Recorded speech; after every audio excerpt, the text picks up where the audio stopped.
అనేది రాజకీయాలు. దేశ రాజకీయాలు బాగా లేవు. మోడీ ప్రధానమంత్రి అయిన తర్వాత ప్రజల గురించి ఆయన ఆలోచించటం లేదు. ఆయన ఆలోచిస్తున్నదల్లా ట్రంప్ను గురించి, టైగర్ల గురించి ఎక్కువ ఆలోచిస్తున్నారు.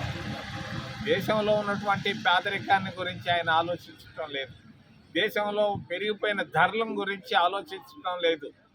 దేశంలో పెరిగిపోయిన ట్యాక్సుల గురించి ఆలోచించటం లేదు. దేశంలో పేదరికాన్ని గురించి అసలే ఆలోచించటం లేదు.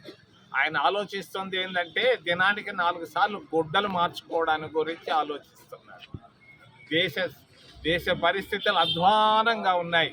నిరుపేదలు, నిరుద్యోగులు కన్నీటితో ఉన్నారు ఈరోజు. ఇది దేశ పరిస్థితి.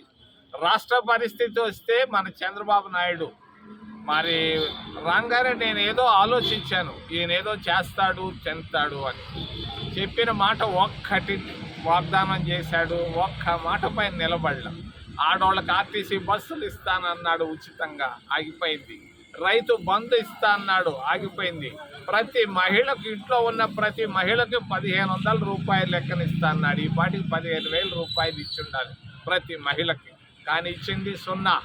మరి అబద్ధాలు చెప్పుకుంటూ పోతున్నాడు. మన గంగాధర్ నెల్లూరుకు వచ్చాడు, ఏం చేసిపోయాడు? పెన్షన్లు ఇచ్చాడు. ఎక్కడి నుంచి వస్తూ ఉంది పెన్షన్లకు డబ్బు?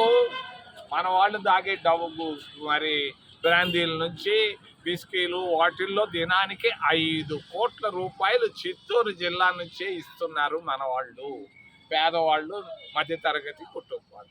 దీంట్లో నుంచి ఆయన పెన్షన్ ఇచ్చేది ఏముంది? మరి ప్రాంత అభివృద్ధికి వస్తే 0. చిత్తూరు జిల్లా మరి 20 సంవత్సరాల నాడు, 10 సంవత్సరాల నాడు ఎలా ఉందో చిత్తూరు జిల్లా అదే విధంగా ఉంది. ఇది బాగా వెనకబడిపోయినటువంటి ప్రాంతం గంగాధర్ నెల్లూరు.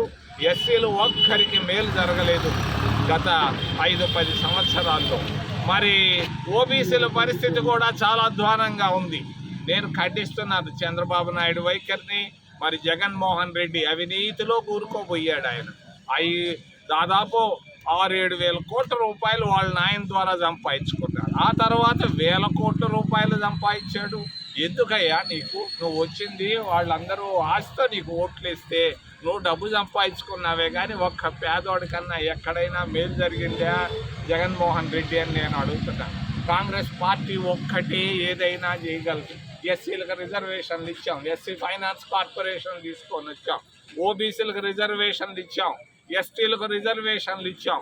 కాస్తో కోస్తో అభివృద్ధి చెందారు అని అంటే మరి అంటరానితనాన్ని దేశంలో తీసేసినటువంటి ఘనత కూడా కాంగ్రెస్ పార్టీకే దక్కింది. మరి ఇన్ని చేశాం కాంగ్రెస్ పార్టీ, మళ్ళీ అధికారంలోకి రావాలి, వస్తుంది. అందరూ సానుభూతి చూపిస్తున్నారు కాంగ్రెస్ పార్టీపై.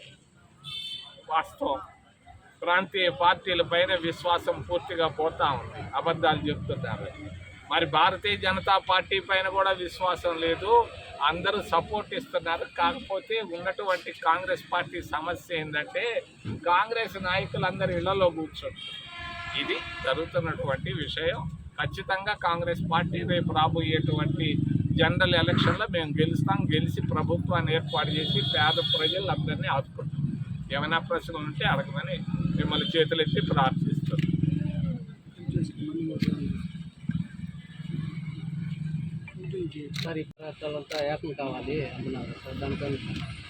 ఇప్పుడు ఏమైపోయిందంటే ఫ్యామిలీ ప్లానింగ్ అనేది వచ్చింది. ఈ ఫ్యామిలీ ప్లానింగ్ వచ్చిన తర్వాత ఒకప్పుడు 4-5 బిడ్డలు కనేవాళ్ళు. ముఖ్యంగా తమిళనాడు, ఆంధ్రప్రదేశ్ రాష్ట్రాల్లో ఒక్కొక్కరు ఒక్క బిడ్డకే, 2 బిడ్డలకే పరిమితం అయ్యారు. దీనివల్ల జనాభా తగ్గిపోయింది ఆంధ్రాలోనూ, తమిళనాడులో. ఉత్తరప్రదేశ్ రాష్ట్రంలో వాళ్ళు 5-6 కన్నారు ఒక్కొక్కరు. వాళ్ళ జనాభా పెరిగిపోయింది. రేపు రాబోయేటువంటి డీలిమిటేషన్లో కానీ, సెన్సస్లో కానీ మరి జనాభా అంతా ఆ పక్క చూపిస్తున్నారే కానీ ఈ పక్క రావటం లేదు. ఇప్పుడున్నటువంటి సీట్లు తగ్గిపోతూ ఉన్నాయి. అందుకనే ఆయన స్టాలిన్ అంటున్న విషయం కరెక్టే, దాన్ని నేను సమర్థిస్తున్నాను.